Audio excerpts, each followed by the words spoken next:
नमस्कार दोस्तों, आप सभी लोगों का अपने इस चैनल में स्वागत करते हैं।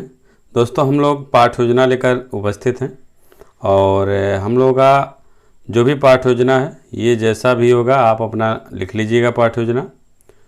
और उसके बाद हम लोग क्या करेंगे, विद्यालय का नाम लिखेंगे। जिस विद्यालय में आप पढ़ेंगे उस विद्यालय का नाम लिखिएगा। और यदि आप छात्र अध्यापक होंगे तो छात्र अध्यापक का नाम लिखा जाएगा, और यदि छात्र अध्यापिका होंगे तो छात्र अध्यापिका अपना नाम यहाँ पे लिखेंगे। उसके बाद हम लोग ऐसे कॉलम बनाएंगे। एक में आपका दिनांक, यानी जिस डेट को आप लेसन प्लान बना रहे हैं वो डेट डालेंगे। कक्षा आपका 5, 6, 7 आपका किसी में भी आपको ये प्रकरण पढ़ाने को मिल सकता है। विषय आपका गणित, उप विषय रेखा गणित। कालांश जो भी आपका कालांश होगा, पहला, दूसरा, तीसरा जो भी कालांश होगा, जिस घंटे में आपको पढ़ाना होगा वह आप लिखेंगे। अवधि आपका 45 मिनट। और प्रकरण है हम लोगों का वर्ग। अब इस सामान्य उद्देश्य से पहला आपका है यहाँ पे कि छात्रों में सोचने, समझने एवं तर्क करने की शक्ति को प्रदर्शित करना। दूसरा है दैनिक जीवन में साधारण समस्याओं के समाधान में गणित की उपयोगिता का अभ्यास कराना। तीसरा हम लोगों का गणित के प्रति रुचि उत्पन्न करना तथा उन्हें विश्व के गणित की ओर आकर्षित करना। फिर इसके बाद हम लोग विशिष्ट उद्देश्य में आएंगे, और विशिष्ट उद्देश्य में पहला आपका हो जाएगा कि छात्र वर्गाकार आकृतियों के बारे में जान सकेंगे। दूसरा, छात्र वर्ग के सूत्रों को समझ सकेंगे। और तीसरा जो है, छात्र वर्गाकार आकृतियों को की बनी वस्तुओं को बता सकेंगे। फिर उसके बाद हम लोग शिक्षण विधि पे आएंगे, और शिक्षण विधि में प्रश्नोत्तर विधि एवं प्रदर्शन विधि। फिर सहायक सामग्री में चाक, डस्टर, लपेट, श्यामपट्ट, चित्र एवं मॉडल आदि हो जाएगा। फिर हम लोगों का पूर्व ज्ञान, और ये पूर्व ज्ञान जो है, जो आपका प्रस्तावना का प्रश्न होता है वहीं से लिखा जाता है। तो प्रस्तावना के प्रश्न में आपका जो कुछ भी प्रश्न होंगे वहीं से संबंधित आपके पूर्व ज्ञान होगा। तो पूर्व ज्ञान छात्र रेखाओं से बनी आकृतियों के बारे में सामान्य जानकारी रखते हैं, ये आपका पूर्व ज्ञान हो गया। उसके बाद हम लोग प्रस्तावना के प्रश्न को देखते हैं। उसके बाद हम लोग का प्रस्तावना का प्रश्न, और प्रस्तावना के प्रश्न के लिए ऐसे आप कॉलम बनाएंगे। 3 कॉलम होगा। एक कॉलम में क्रम संख्या, दूसरे में आपका छात्र अध्यापक या छात्र अध्यापिका कथन होगा, तीसरे में छात्र या छात्रा कथन होगा। तो क्वेश्चन यहाँ से किया जाएगा, और ये प्रस्तावना का प्रश्न ही जो है आपका पाठ योजना का मेन आपका होता है। यह आपको बच्चों से निकलवाना होता है, जिससे आपको आपका जो भी प्रकरण है वो प्रकरण आप पढ़ा सकें। तो ये ध्यान आपको ये रखना है कि आप छोटे छोटे क्वेश्चन करेंगे, जिससे बच्चे आपके प्रश्नों का जवाब आसानी से दे सकें और प्रस्तावना का प्रश्न आपका निकल सके और आपका लेसन प्लान पढ़ाया जा सके। तो आप ये भी ध्यान देंगे कि जो भी आपका यहाँ पे क्वेश्चन बनाना है, और इनको आप एक दूसरे के साथ जोड़ते हुए आप क्वेश्चन को बनाएंगे। तो आइए क्वेश्चन को देखते हैं। पहला क्वेश्चन है कि त्रिभुज में 3 क्या क्या हैं? तो कोण हैं एवं भुजाएं। 3 कोण होते हैं, 3 भुजाएं होती हैं, क्योंकि त्रिभुज नाम आपका है। और शुरू में जब आप वर्ग पढ़ाएंगे, त्रिभुज को आप पढ़ाएंगे, रेखाओं को पढ़ाएंगे, कोण को पढ़ाएंगे, तब उसके बाद आप ये त्रिभुज वर्ग तक पहुँचेंगे। तो बाकी की जानकारी बच्चे जानते हुए हैं। दूसरा आपका हो जाएगा 4 भुजाओं वाले को क्या कहा जाता है? तो चतुर्भुज कहा जाता है। चतुर्भुज के उदाहरण क्या हैं? आयत है, वर्ग है। और वर्ग के बारे में आप क्या जानते हैं? तो समस्यात्मक प्रश्न हो जाएगा, बच्चे मौन हो जाएंगे, आपके प्रश्नों का जवाब नहीं दे पाएंगे। तो उसके बाद उद्देश्य कथन में आप कहेंगे कि बच्चों, आज हम लोग वर्ग के बारे में विस्तृत अध्ययन करेंगे। फिर उसके बाद प्रस्तुतिकरण, और प्रस्तुतिकरण में ऐसे आप कॉलम बनाएंगे।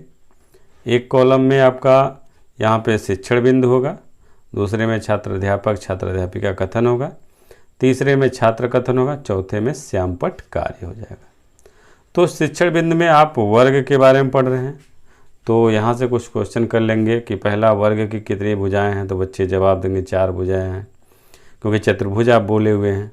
वर्ग की क्या विशेषताएं हैं? तो बच्चे हो सकता है नहीं बताएं, और जब नहीं बताएंगे तो आप स्पष्टीकरण देंगे, और जब स्पष्टीकरण देंगे तो छात्र जो है आपकी बात को ध्यानपूर्वक सुनेंगे।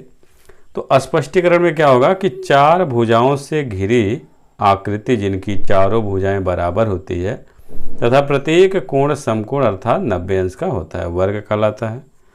और आप वर्ग का चित्र बना के और समझाएंगे बच्चों को और उनके भुजाओं को दिखाएंगे। तो ये देखिए आपका फिगर है और फिगर में बनाया गया है आपका। तो यहाँ पे देखिए भुजा जो है ये ए बी जो है यानी चारों भुजाएं जो हैं बराबर होती है। तो ए बी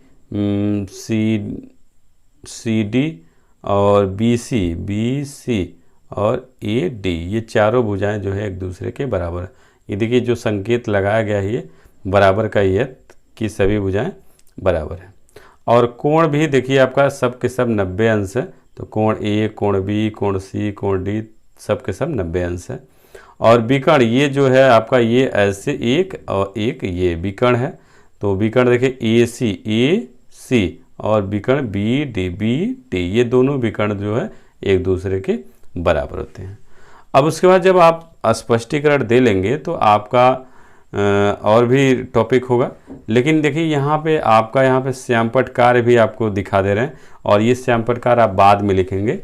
तो श्यामपट्ट कार्य यहाँ से देखते चलिएगा। तो श्यामपट्ट कार्य में क्या लिख देंगे कि वर्ग के चारों भुजाएं बराबर एवं प्रत्येक कोण 90 अंश के होते हैं। ये आपका श्यामपट्ट कार्य हो गया। अब आपका अगला टॉपिक है हम लोगों का वर्ग का परिमाप एवं क्षेत्रफल आपको निकालने के लिए कहा जाएगा। तो यहाँ से क्वेश्चन करेंगे, तीसरा क्वेश्चन, क्योंकि 2 क्वेश्चन कर चुके हैं। वर्ग के परिमाप का सूत्र क्या है? तो बच्चे नहीं बताएंगे। वर्ग का क्षेत्रफल कैसे निकालोगे? तो भी बच्चे नहीं देंगे, जवाब देंगे। तो जब जवाब नहीं देंगे तो आप स्पष्टीकरण देंगे और जब स्पष्टीकरण देंगे तो छात्र जो है आपकी बातों को ध्यान से सुनेंगे।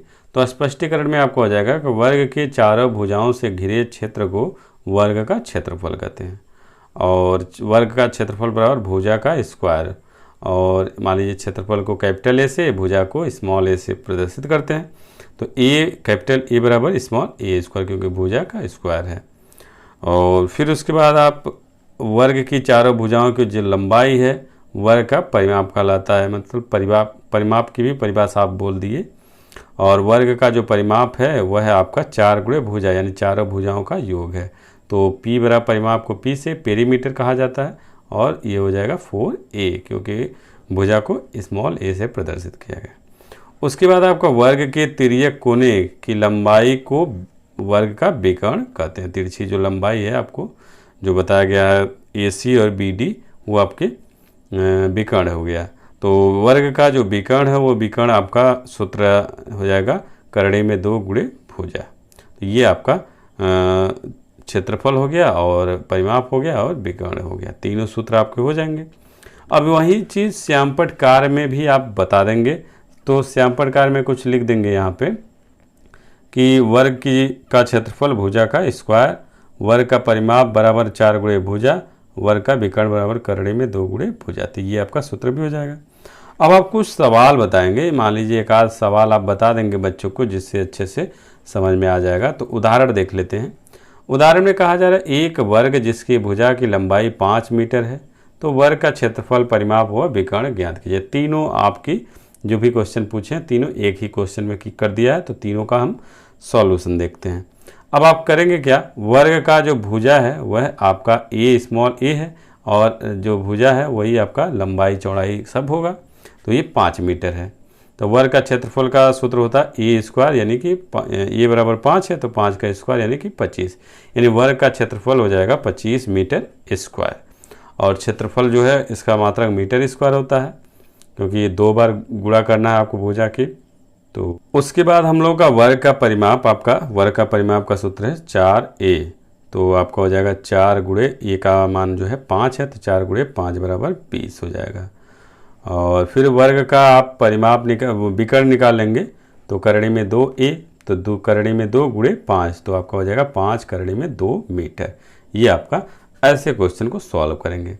उसके बाद हम लोगों का बोधात्मक प्रश्न आपका यहाँ पे हो जाएगा। पहला आपका है वर्ग में कितने विकर्ण होते हैं। दूसरा आपका वर्ग के परिमाप का क्या सूत्र है। तीसरा वर्ग के सभी भुजाएं कैसी होती हैं। तो आपका स्पष्टीकरण आपको मिला हुआ है। तो बोधात्मक प्रश्नों का जवाब आपको देना होगा, दे सकते हैं। फिर उसके बाद पुनरावृत्ति के प्रश्न करेंगे। पहला क्वेश्चन कि वर्ग के प्रत्येक कोण कितने अंश का होता है। दूसरा क्वेश्चन कि वर्ग की क्या क्या विशेषताएं हैं। तीसरा क्वेश्चन हो जाएगा वर्ग का क्षेत्रफल कैसे ज्ञात करते हैं, ये आपका हो गया। फिर उसके बाद निरीक्षण कार्य, और निरीक्षण कार्य में जो भी आप श्यामपट्ट कार्य लिखे हुए हैं वह आप श्यामपट्ट कार्य लिखेंगे और उसके बाद आप निरीक्षण करेंगे। बच्चों से लिखने के लिए बोलेंगे तो निरीक्षण करेंगे। तो आपको हो जाएगा जब छात्र श्यामपट्ट कार्य कर रहे थे तब छात्राध्यापक या छात्राध्यापिका द्वारा कक्षा में घूम घूम कर निरीक्षण कार्य किया जाएगा। उसके बाद गृह कार्य, और गृह कार्य में आपका वर्ग की जो कोई भी आप क्वेश्चन ले सकते हैं। तो वर्ग की लंबाई और चौड़ाई 10 मीटर है, तो वर्ग का क्षेत्रफल, परिमाप एवं विकर्ण की लंबाई ज्ञात कीजिए। तो जैसे आपका पिछला उदाहरण आप समझें उसी तरह का आपका ये भी गृह कार्य भी 2-4 क्वेश्चन आप अपने तरीके से दे सकते हैं। तो इस तरह से हम लोग का ये लेसन प्लान आपका कंप्लीट हो गया। और इसी तरह के लेसन प्लान को पाने के लिए आप चैनल को सब्सक्राइब कर लीजिए, और यदि आपको हमारा वीडियो अच्छा लगे तो लाइक कीजिए, शेयर कीजिए और चैनल को पर बने रहिएगा। तो बस आज के लिए इतना ही। अगले वीडियो में हम लोग नए लेसन प्लान को लेकर हाजिर होंगे। तब तक के लिए अनुमति चाहते हैं। नमस्कार दोस्तों।